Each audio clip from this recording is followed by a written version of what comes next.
15 साल की सरकार और अब उसका अंत हो चुका है। 2026 पश्चिम बंगाल चुनाव में भारतीय जनता पार्टी ने साफ जीत हासिल की। ममता बनर्जी की तृणमूल कांग्रेस हार चुकी है।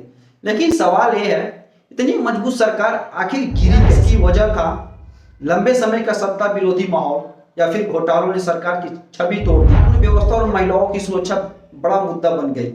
क्या मतदाता सूची में हुए बदलाव ने पूरा खेल, या फिर भारतीय जनता पार्टी की रणनीति इतनी मजबूत थी कि सत्ता का परिवर्तन? आज हम इन्हीं 5 कारणों को तथ्य, तर्क और जमीनी हकीकत के साथ समझेंगे कि आखिर पश्चिम बंगाल में ये ऐतिहासिक बदलाव कैसे। 2026 का पश्चिम बंगाल चुनाव सिर्फ एक राज्य का चुनाव नहीं था, ये 15 साल की सरकार का हिसाब था। 2011 से लगातार सत्ता में रह रही तृणमूल कांग्रेस, जिसने कभी बंगाल की सबसे मजबूत ताकत माना जाता था, आज वो हार चुकी है।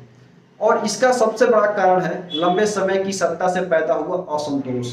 15 साल कोई भी सरकार इतनी लंबी चले तो लोगों में असंतोष आना स्वाभाविक है।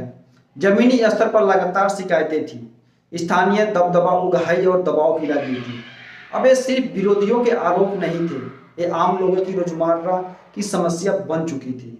और जब युवाओं और मध्य वर्ग को ना नौकरी दिखे, ना उद्योग, ना तरक्की, तो धीरे धीरे नाराजगी बढ़ती है। हाँ, सरकार ने योजनाएं चलाई, लक्ष्मी भंडार, कन्याश्री, लेकिन आज का मतदाता सिर्फ सहायता नहीं चाहता, वो चाहता है मौका और भविष्य। दूसरा बड़ा कारण घोटाले और कानूनी व्यवस्था पर सवाल। शिक्षक भर्ती घोटाला, जहां हजारों नियुक्तियां रद्द कर दी गई और सरकार का विश्वसनीयता पर सीधा असर पड़ा। फिर आई घटनाएं जिन्होंने महिला सुरक्षा को बड़ा मुद्दा बना दिया। जब भ्रष्टाचार और सुरक्षा जैसे मुद्दे एक साथ सामने आते हैं तो जनता का भरोसा बहुत तेजी से गिरता है। जांच एजेंसियों की कार्रवाई ने भी लोगों के मन में यही धारणा मजबूत की कि व्यवस्था में कहीं ना कहीं गड़बड़ी है। और तीसरा कारण मतदाता सूची में सुधार। इलेक्शन कमीशन ऑफ इंडिया ने मतदाता सूची से फर्जी दोहराए गए और मृत नाम हटाए।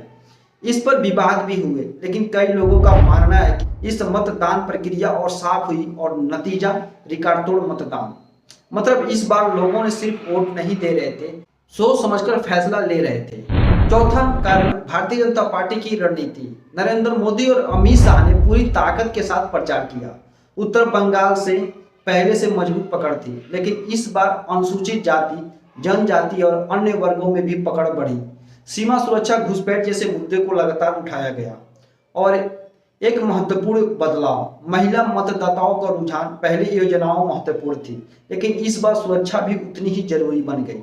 और जब मतदाता का रुख बदलता है तो परिणाम भी बदल जाता है। पांचवा और अंतिम कारण रोजगार और विकास की कमी। राज्य में बड़े उद्योग नहीं आए, पुराने विवादों का असर बना रहा। शहरों में खासकर युवाओं के बीच निराशा साफ दिखाई दी। यहीं पर भारतीय जनता पार्टी ने अपना सबसे मजबूत संदेश दिया, असली बदलाव। और इस बार ये बात लोगों के मन तक पहुंची। अगर इन सभी कारणों को जोड़ें, लंबे समय का असंतोष, घोटाले, कानून व्यवस्था के सवाल, मतदाता सूची में सुधार और मजबूत प्रचार, तो ये जीत अचानक नहीं लगती, बल्कि एक लंबे समय से बनी आ रही स्थिति का परिणाम लगती है। अब सबसे बड़ा सवाल, क्या ये सिर्फ सरकार का बदलाव है या राजनीति की दिशा ही बदल रही है? क्योंकि 15 साल बाद सत्ता बदलना एक बहुत बड़ा संकेत होता है। ये बताता है कि मतदाता अब ज्यादा जागरूक हैं और बदलाव के लिए तैयार है। पश्चिम बंगाल में बदलाव हो चुका है, लेकिन ये अस्थायी होगा या अस्थायी होगा, ये आने वाला समय ही बताएगा। तब तक के लिए जय हिंद, मिलते हैं नेक्स्ट वीडियो में।